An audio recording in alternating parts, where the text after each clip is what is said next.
You hate government, one of them libertarian types, or maybe you just can't stand the president, gun grabbers, or warmongers. Me too. That's why I invented LibertyStickers.com. Well, Rick owns it now, and I didn't make up all of them, but still, if you're driving around and want to tell everyone else how wrong their politics are, there's only one place to go. LibertyStickers.com has got your bumper covered. Left, right, libertarian, empire, police, state, founders quotes, central banking. Yes, bumper stickers about central banking. Lots of them. And, well, everything that matters. LibertyStickers.com. Everyone else's stickers suck. Introducing Nebojsa Malic. He's a former regular columnist for antiwar.com for years and years. He's now writing as a journalist for RT. And, of course, he has his own blog, Gray Falcon. Welcome back to the show. How are you doing, Nebojsa? Good, thank you. Thank you for having me back. Very happy to have you here. And, well, very interested to know what you have to say about what is going on in Macedonia right now. And I guess, well, people find out real quick why this is important, but it seems like there's a big to-doings going on and that maybe it's got something to do with the United States and its interests. Well, let me start off with something I said on Twitter last week, maybe a week before, when the things started happening. I said one look at the map should explain everything. Back in September, when Bulgaria, at the behest of the United States government, or specifically after the visit by Senator McCain, told the Russians that they can no longer run the pipeline through the gas pipeline that they had agreed upon a decade ago, and that was supposed to start supplying gas to Europe without having to worry about the government of Ukraine shutting it down like it did in 2009. The Russians went to Turkey and said, fine, can we run the pipeline through Turkey? And the Turks said, sure, that's a great idea. And then we run it through Greece and then onward to Europe. Well, how do you get gas to Europe through Greece? You can't go through Bulgaria because the Americans will again send McCain and he will say no gas. And the Bulgarians will obediently say no gas because the government there is entirely controlled by Washington, unfortunately. Or controlled, period, is, I guess, a bigger problem. It would be bad if it were controlled by anybody else either. And so the only way the gas can go from Greece is through Macedonia and on to Serbia, which is still on board with the pipeline, and then onward to Hungary, which is also still on board with the pipeline, to the great consternation of European Union officials that are doing everything to stop it, which is kind of counterintuitive, but I think we've had a discussion about this before. Why doesn't the EU want gas? Because it's one of those cutting nose off to spite face issues. In any case, the moment the pipeline negotiations started sort of operationalizing things and saying, okay, well, we're going to run pipes through Macedonia, bam, you have a revolt in Macedonia and you have armed terrorists, attacking police and neighboring, border villages and all that. And, right. And I mean, it's so obvious. Well, but now nobody's talking about it. Let me stop you here for a second, because if I know Macedonia, and I don't know anything about Macedonia, but if I know Macedonia, the place is run by politicians, which means that the people probably hate their guts and want to overthrow them. So maybe it's just a coincidence.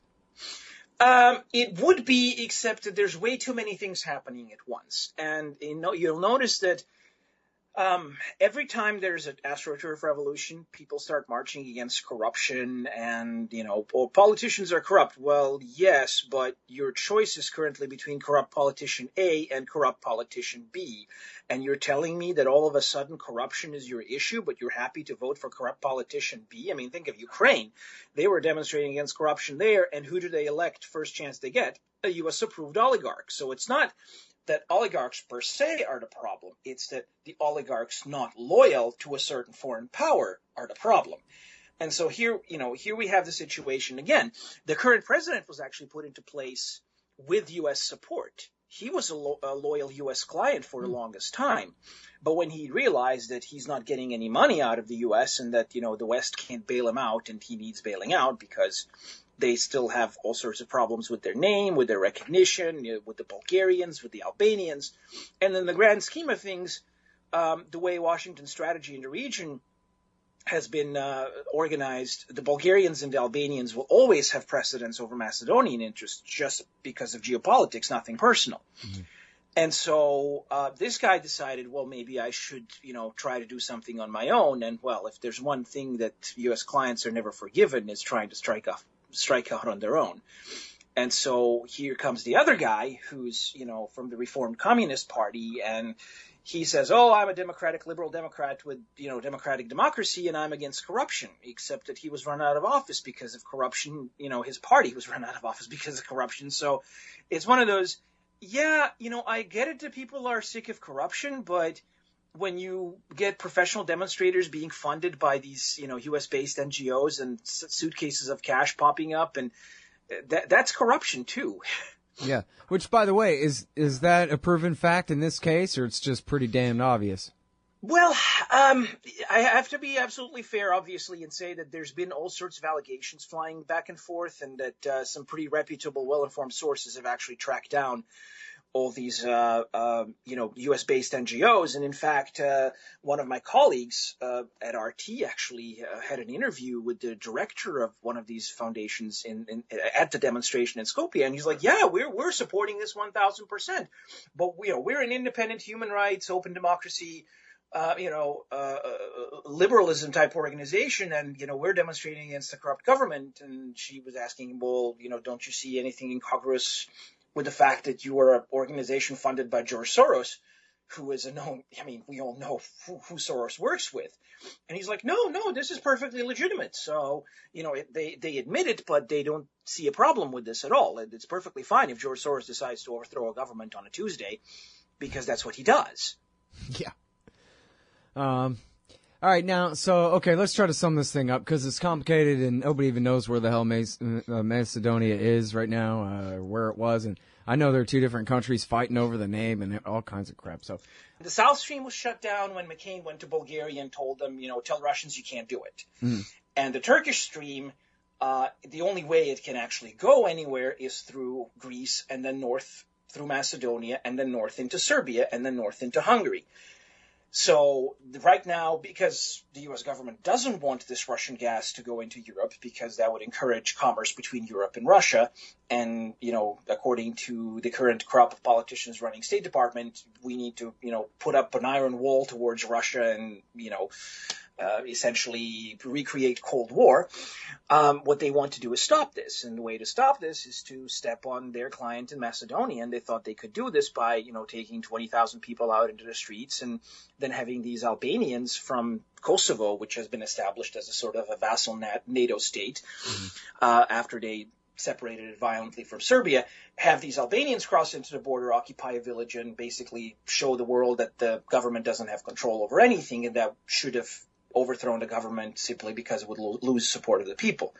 What happened was that the government actually sent special forces. They retook the village, killed a bunch of these terrorists, and then had 100,000 people, or just about, march in support of the government, and dwarfing the demonstrators completely. And so they basically turned the script upside down and said, we're not falling for this. We're going to stay in place.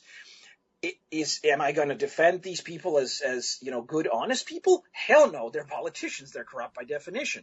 But when you have the opposition politician essentially, replaying the script that we saw in Ukraine with the Maidan and with all these other color revolutions from Serbia onward, that all resulted in not just a corrupt regime, but a corrupt client, like a Quisling regime that serves not the voters or even the domestic special interests, which most governments do, but a foreign power, and directly takes order from the foreign power.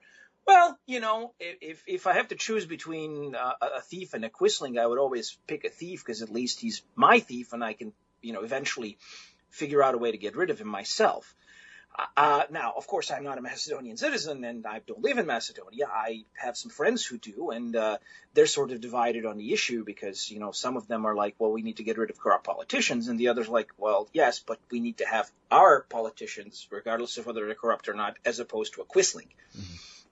Well, look how well that's it worked really out for Serbia, right? That's a tough part about just being from a small country, is that there are major world empires in the world that have major interests, and so it's hard for you to take a stand on politics toward or against one group of people it's impossible to do so, really, without, in effect, siding with a foreign power.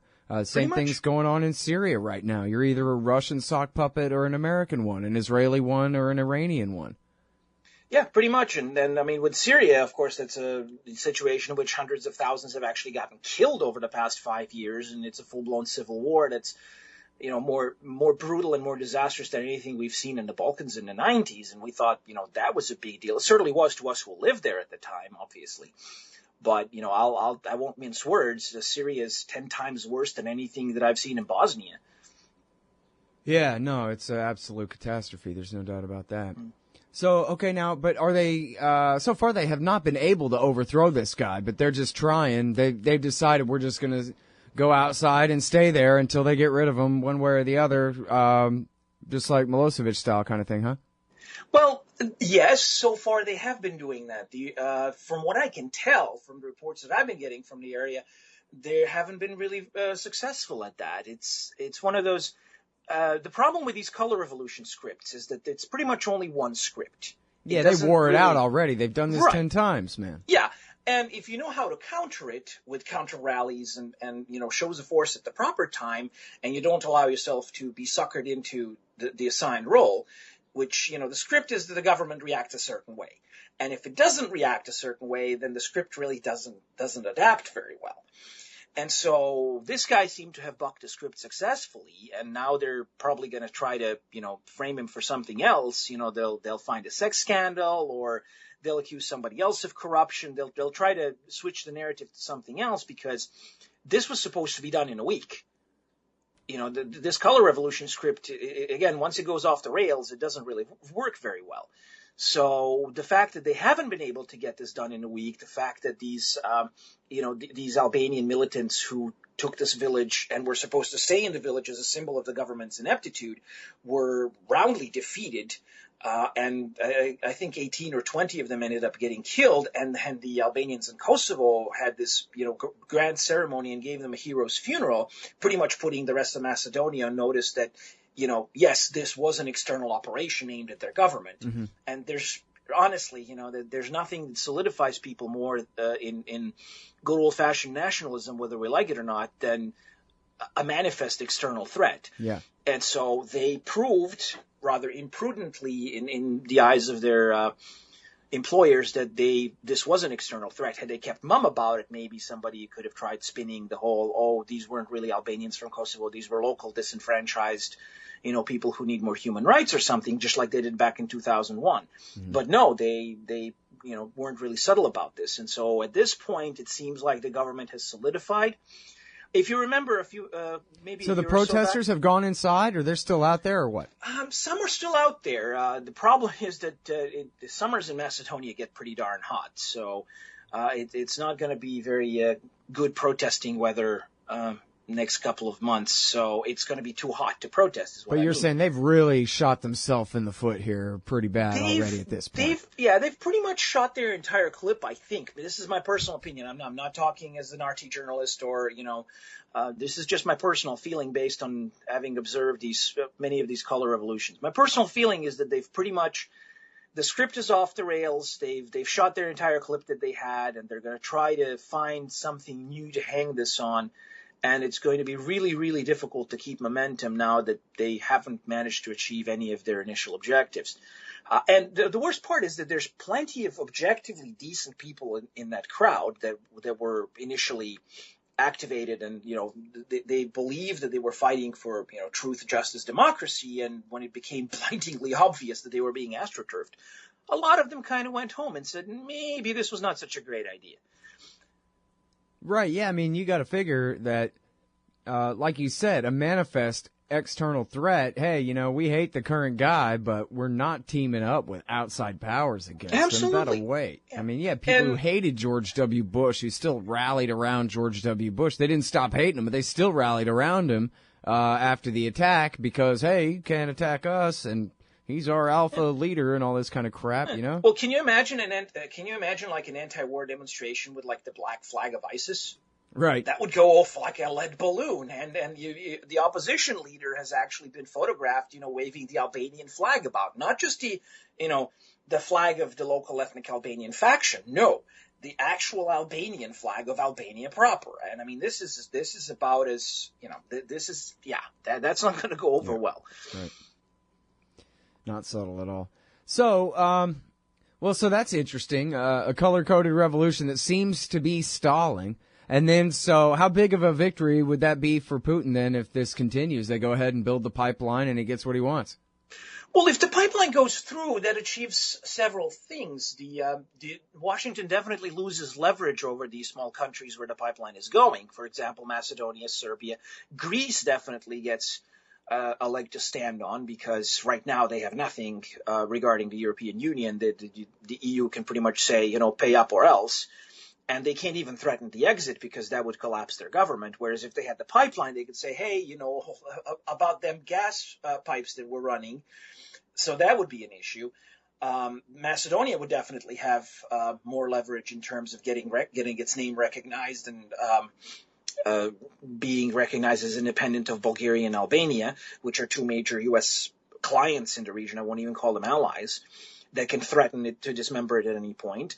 The Serbian government, if it ever decided to rediscover its spine, would have something to stand on. Hungarian government, which has also survived an attempted color revolution, the Hungarians would also have something more to stand on than they already do. So, and you're looking at Europeans who would be getting gas at much cheaper prices than the U.S. liquid offer. If and when they ever build terminals to receive it would be. I mean, there's this whole, the Europeans don't have to import gas from Russia. We'll just send them American, cheap American gas. It's not cheap. It's like 10 times more expensive. And its market valuation is just completely unviable. So that's definitely going to encourage commerce between Europe and Russia, which, again, is what the Russian government has been advocating for years. So there would be a major political I wouldn't call it so much as a victory for Putin because he's not really looking for war.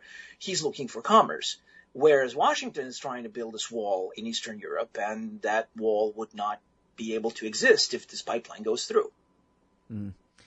Well, and now, it seems like obviously the Europeans are shooting themselves in the foot here, applying pressure, and I guess they already failed to apply enough pressure to stop the Macedonians from wanting to do this, right? That's why they've now had to go to the extent of trying to overthrow the government there because and why are they so willing to act contrary to their own interests just because America says so? Well, the leadership of the EU is pretty much loyal to the Atlantic consensus. It's NATO that runs European foreign policy for all intents and purposes. And so you've got these individual countries that are looking out for themselves, but you have this whole situation where the French had a multi-billion-dollar deal to build some ships for the Russian Navy, and they're trying to welsh on it now, and they're trying to cut their losses. And the Russians are saying, well, if you break the contract, you're going to have to pay double what the contract was, and you can't afford it. So who's going to cover your losses? We're going to end up getting paid either way, ships or no ships, but who's going to cover your losses? The U.S.? Nobody's the U.S. is not offering to make up for it, so the French are in a bind now. You've got the Germans who are hurting economically because of this whole trade war with Russia. You've got places all across Europe, and especially in Eastern Europe, these poor countries that have been systematically looted by these so-called neoliberal advisors who essentially asset stripped entire economies like Gordon Gekko, who gave capitalism a bad name undeservingly. And these people are saying, okay, well, we've done everything the EU asked of us. Why don't you give us membership status, or at least, open up trade? And the European commissioners are saying, well, we don't want you. We want your laborers and we want your assets. We don't actually want you.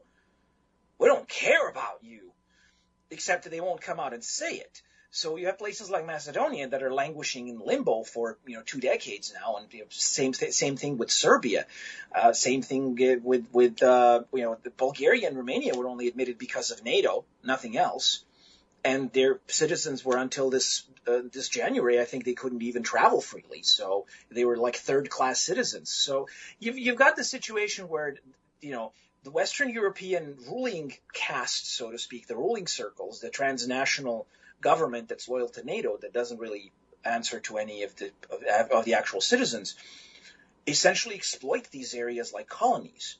And the people in the colonies have no say over their lives. And when they do think they have a say in their lives, like with these street demonstrations, it very quickly turns out to be another Serbian scenario in which they essentially help shoot themselves in the head. Yeah. So it's a very demoralizing effect. Right. So all these Eastern European countries are supposed to be abjectly loyal to the American empire and its prerogatives, but they get absolutely nothing out of it unless they're one of the 1/10% who's in on the Lockheed deal when they join NATO. And pretty much, yeah. You've got the establishment that's Atlanticist, that one tiny percent of the population that gets all the benefits, and then the vast majority of the population is just serfs servicing this apparatus. In Poland, they just elected a new president because they were very, very displeased with the current government. And Poland, I mean, in terms of, popular sentiment is anti-Russian as anything, and very pro-EU, but I'm not so sure how pro-US they are right now, because of obviously they've voted, they voted with their feet. So you've got a situation where a lot of people are not happy, and a lot of people in Western Europe are not happy, because whoever they vote for, their governments continue the same Atlanticist policy that seems to benefit only a handful of folks, and everybody else ends up busting their humps for nothing. Yep. That sounds like same story on a different day and in a different place, or the same one again, same little region again. Same people, same techniques, right? Yep. All right. Well, I'll tell you what. It sure is interesting, as you said, about how it's too obvious what's going on here. The script is too much the same. They've already overplayed their hand, tipped their hand, or whatever figure of speech there about what's going on here, and so it looks, already like at least a half a failure. So I guess I'll be watching real close, looking at your reporting, at your blog, and that kind of thing. And please let us know if you find any news stories that we really ought to be watching at antiwar.com about this, because it's a pretty obscure topic in the scheme of things with so much going on in the Middle East and all that kind of stuff. But Justin already had one good one about it. He definitely had, and he recognized all of these salient points. I mean, this is the same handwriting we've seen in many other places. It's the same players, same script, just different venue. And this time, it didn't quite unfold according to plan. Unfortunately, that doesn't mean they're going to quit. They're probably going to, regroup, take a break, try to rewrite the script a little bit, and come up with another angle, and then try again in, a month to 3, depending on how this goes. And try doing something again, because from the geopolitical and military standpoint, they cannot allow this pipeline to go through. They cannot allow commerce to triumph over aggression, and if that happens, their entire concept pretty much falls through. Right. All right. Well, I look forward to your update. Let us know when something important happens. One way or the other. Certainly. Thank you for having me. Thanks. That, everybody, is the great Nebojsa Malic. He writes at the Gray Falcon blog at grayfalcon.blogspot.com. I think that's off the top of my head, but I'm pretty sure I'm right. He's got a huge archive going back at antiwar.com that's current as of a couple of months ago anyway. But now he's full-time at RT, so you can find him there. It's Nebojsa Malic. In America today, teachers, cops, judges, and other so-called public servants make far more than the average taxpayer. And their pensions, well, if the people knew, they'd join us. That's where you come in. Taxpayers United of America is embarking on a great new project to train activists how to take on the parasites in your communities. The entire process, from prying loose the facts to disseminating the truth to the people. The next one is June 13th in Denver. It's just $5 if you sign up now at taxpayersunited.org/govpensions. Hey, I'm Scott Horton here for The Future of Freedom, the monthly journal of the Future Freedom Foundation at fff.org/subscribe. Since 1989, FFF has been pushing an uncompromising moral and economic case for peace, individual liberty, and free markets. Sign up now for The Future Freedom, featuring founder and president Jacob Hornberger, as well as Sheldon Richmond, James Bovard, Anthony Gregory, Wendy McElroy, and many more. It's just $25 a year for the print edition, $15 per year to read it online. That's fff.org/subscribe. And tell them Scott sent you.